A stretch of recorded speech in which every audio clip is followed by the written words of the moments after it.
Tengan todos muy buenos días. Hoy es jueves 27. Como todos los días le doy gracias a Dios porque me permite estar con ustedes. A ustedes gracias siempre por la sintonía, por esta conexión mágica y espiritual que tenemos todas las mañanas. De verdad que sí. Gracias a todos ustedes por el apoyo, por la sintonía y por supuesto una bendición para comenzar. Dios los bendiga a todos y con ello empezamos nuestro análisis el día de hoy. En primer lugar, advertir que la protesta convocada como paro cívico y huelga general a nivel de todo el país fue un éxito que se calcula en un 92% de participación de todo el país, lo cual indica sin lugar a dudas que existe un acatamiento, existe una disposición, existe de parte del ciudadano una conciencia de la protesta frente a un proceso convocado ilegal e inconstitucionalmente como es el tema de la Asamblea Nacional Constituyente, que por demás se impone en razón del abuso de autoridad, del abuso del poder del que ejerce Nicolás Maduro a través del Tribunal Supremo de Justicia. También indicar que lamentablemente la represión brutal de la que da cuenta los informes de todas las ONG nacionales e internacionales señalan que se llevan 100 días de protesta y la desmedida represión del gobierno ha dejado 102 personas muertas, vale decir 102 caídos en esta protesta. Por cierto, a manos de los cuerpos de seguridad del Estado. Se llevan 498 presos políticos en Venezuela. Estamos lamentablemente dando cuenta también de un muerto tras la brutal represión en Mérida. Aquí en San Cristóbal también existió una represión fuerte, bastante fuerte, en el estado Táchira en líneas generales, pero ni modo, el gobierno no quiere entender que a mayor represión, mayor resistencia. No lo quieren entender porque ellos operan con la recomendación cubana de que hay que aplastar a la gente, eh, de que hay que doblegarlas con la violencia. Entonces el discurso del gobierno es la violencia, porque el discurso de las ideas en él ya claudicó hace tiempo. En el discurso de las ideas el gobierno claudicó hace tiempo. Bueno, pero quiero comentarles entonces también que Estados Unidos también estableció nuevas sanciones al alto mando, en Estados Unidos dicen, al alto mando de la dictadura venezolana.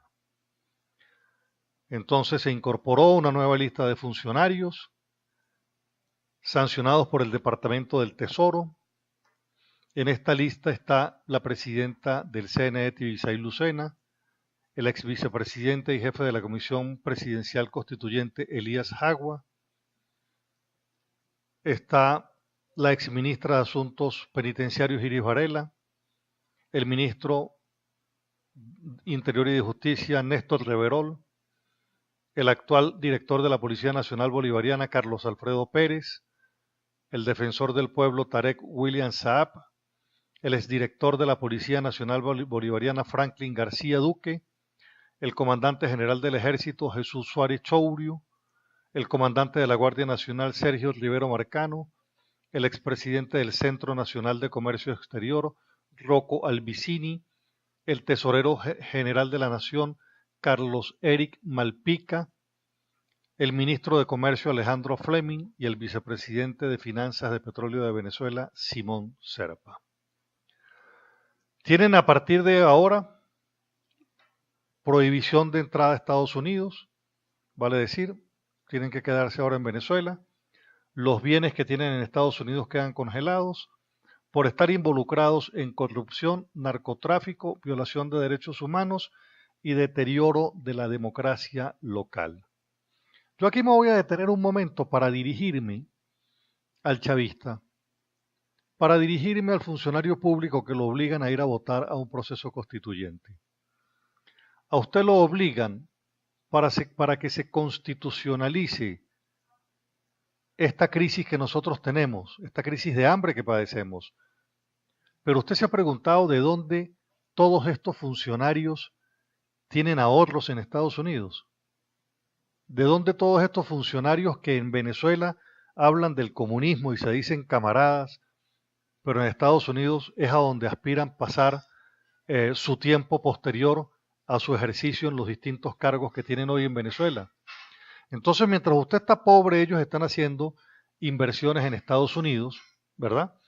Y entonces usted seguirá pobre con el comunismo y ellos se irán a otras latitudes del mundo, mil millonarios, como consecuencia de personas que están siguiendo un modelo que los mantiene en la pobreza, pero que a los funcionarios y al alto gobierno, al politiburó central del PSUV, lo mantiene en la riqueza. Entonces, ¿de dónde sacan el dinero para tenerlo en Estados Unidos? Eso es lo que deberían explicar. Lo que deben explicar es eso. No es salir a descalificar, no. Es decir, qué es lo que le están congelando, de dónde sacó las cuentas y bienes que les están congelando. Fíjese, por ejemplo, que la Casa Blanca además advierte que cualquier persona que se incorpore a la constituyente se expone a sanciones en Estados Unidos y que una vez que se instale la Asamblea considerarán más sanciones económicas. ¿Ustedes saben quién ya renunció a ser candidato a la constituyente? Bueno, el abogado del gobierno. Sí, ese, el abogado del gobierno, el gordo. El gordo, sí señor. Germán Escatrá. Germán Escatrá, ese mismo. ¿Cómo les parece? Ya renunció, ya no es candidato a la constituyente. ¿Por qué renuncia Germán Escatrá? Bueno, porque sabe que en la Casa Blanca no están hablando mentiras y saben que como él es candidato, él sabe que como él es candidato constituyente, si queda electo, él es candidato a estar sancionado. Pues entonces renunció a la constituyente. ¿Por qué? Porque tiene intereses en Estados Unidos.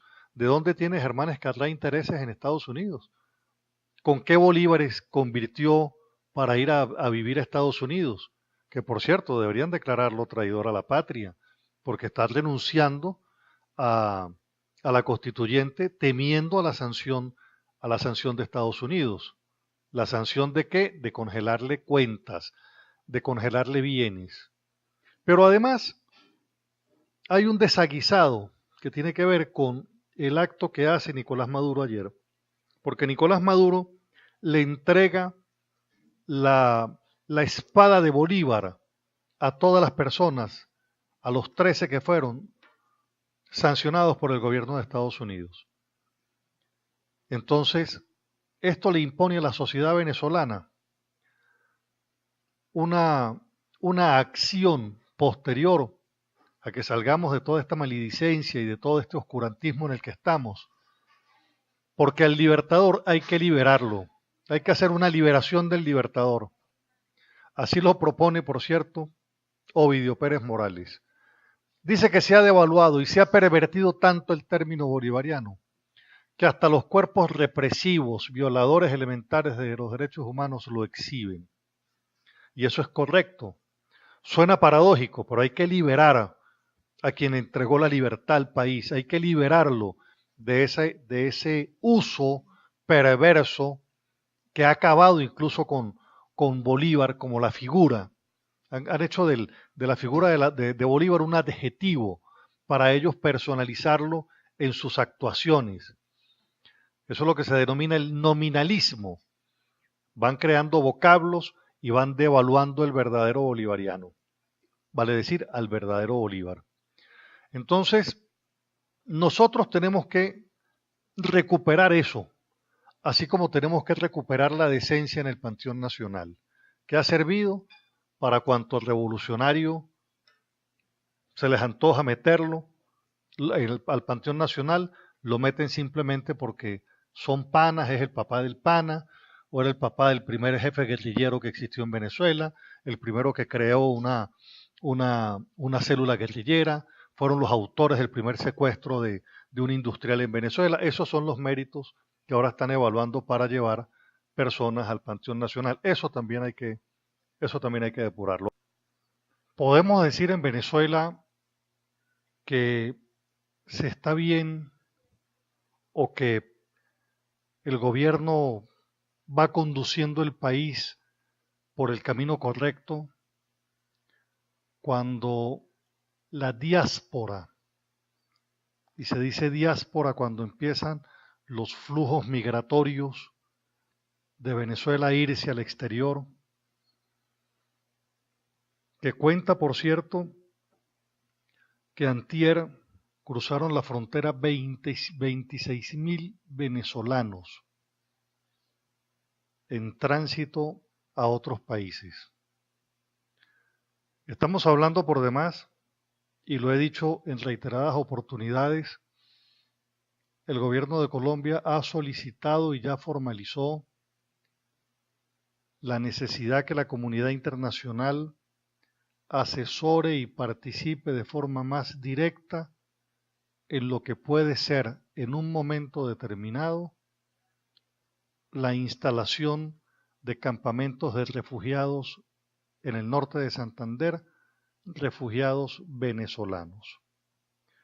Porque una cosa es el venezolano que va al norte de Santander en tránsito a Perú, a Ecuador, a Bogotá para irse al exterior, etcétera, con destinos, con terceros países por destino.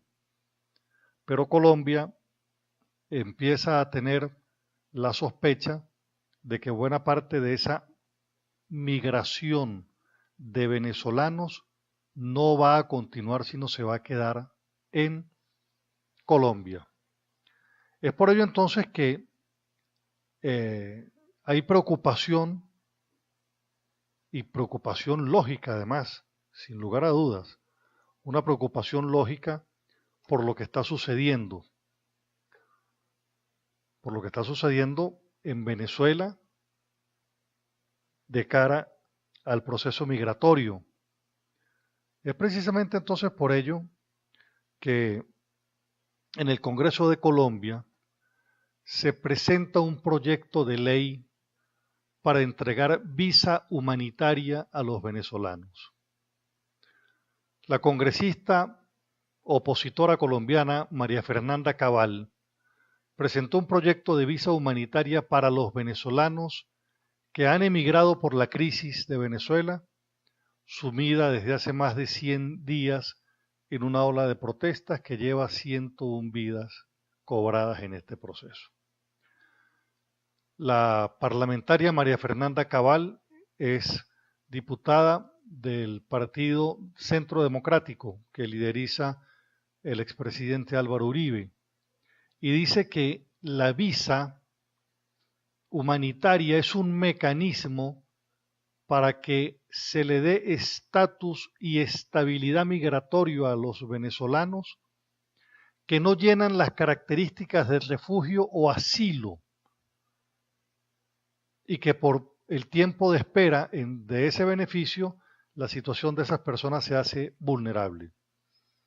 Este proyecto prevé que los migrantes reciban un permiso por 90 días mientras se gestiona el mecanismo humanitario, el cual puede ser prorrogado por igual periodo. El visado humanitario tendría una vigencia de 1 año con la posibilidad de que sea prorrogado automáticamente por igual periodo. La mayoría de venezolanos que llega a Colombia lo que quiere es trabajar mientras se estabiliza su situación. Vale decir, de hecho, muchos venezolanos se van a Colombia para ganar en pesos y mandarle a sus familias el diferencial del peso con el bolívar.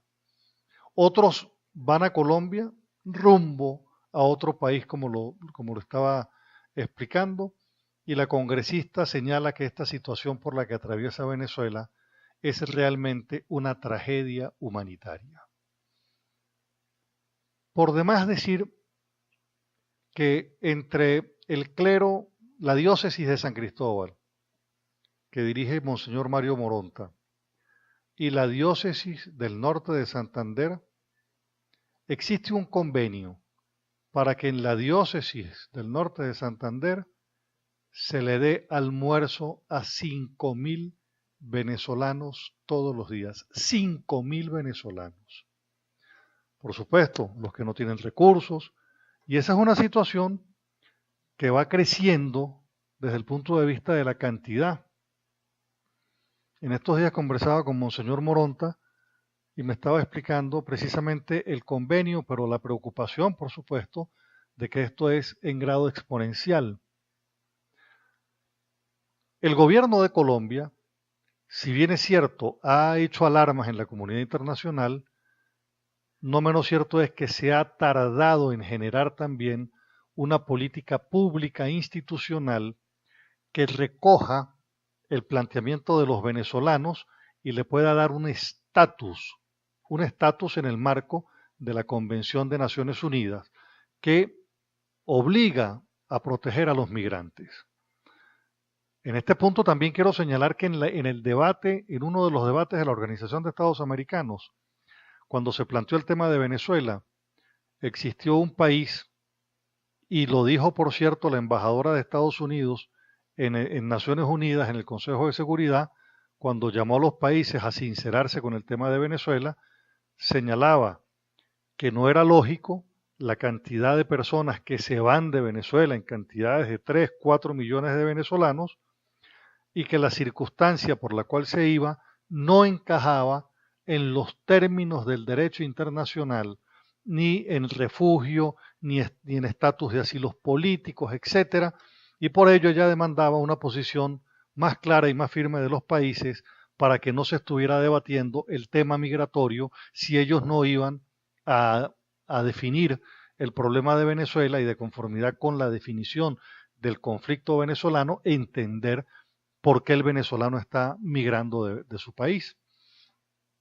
Entonces esta legisladora María Fernanda Cabal, del Centro Democrático, explica que el trámite del proyecto en el Congreso tarda menos de un año, pero indica que se han iniciado los contactos para que se pueda lograr acuerdos municipales que garanticen la atención en temas de salud y escolaridad, entre otros, a los migrantes venezolanos.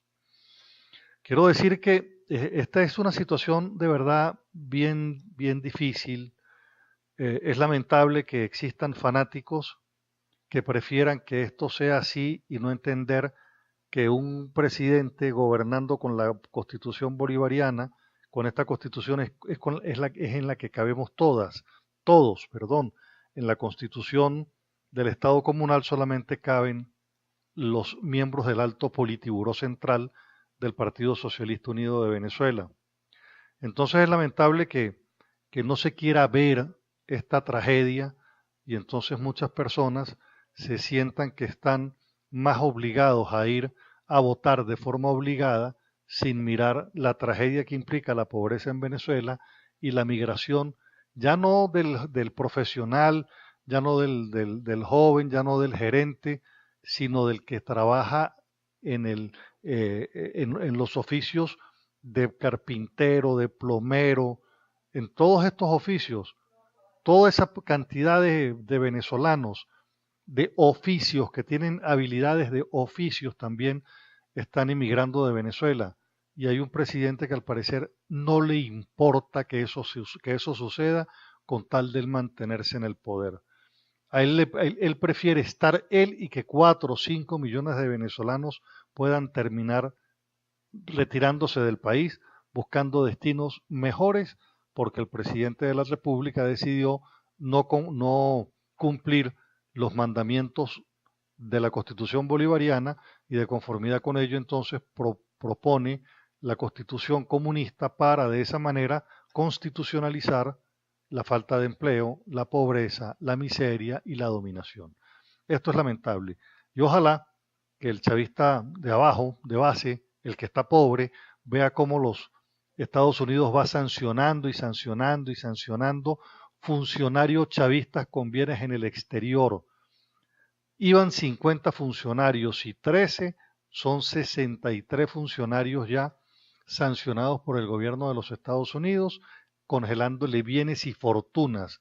Ha dicho, por cierto, el gobierno de los Estados Unidos que se quedaron corticos con lo que calcularon tenía el vicepresidente Tarek El Aissami. Corticos se quedaron, que tiene muchísimo más de lo que habían calculado cuando le congelaron la primera vez los bienes y el dinero en efectivo. Mientras usted está pobre, arriba están los que quieren vivir en el capitalismo, pero aquí se dicen camaradas y en el exterior gozan del capitalismo. Esto es lo que tienen que ver para que lo veamos a tiempo y a tiempo podamos encontrarnos en las soluciones. Hoy continúa el paro cívico, huelga general. El domingo está convocada la constituyente. Si se llega a realizar esa votación, el lunes para Venezuela será otra historia de lucha, otra historia de lucha. Nosotros tenemos que enviarle un mensaje al chavista de base y al funcionario público. ¿Cuál es la diferencia entre el 4 de febrero que lideró Hugo Chávez, el Caracazo y el 27 de noviembre, todos estos golpes de Estado que quisieron darle a la democracia y a los gobiernos democráticos de aquel tiempo? ¿Cuál es la diferencia? Hay una diferencia fundamental entre aquellos tiempos de conflictividad y estos tiempos de conflictividad. Es que en aquellos insurgieron los militares, fue un movimiento de insurgencia militar apoyado con sectores civiles de la ultraizquierda. El de hoy es todo un movimiento civil, pueblo, ciudadanos en el calificativo que usted quiera darle, a un gobierno cívico-militar que fracasó y que no quiere rectificar y que quiere gobernar sobre su propio fracaso indistintamente de la condición en la que se encuentre Venezuela. Así se tenga que aislar del mundo el gobierno y Venezuela para ellos seguir gobernando.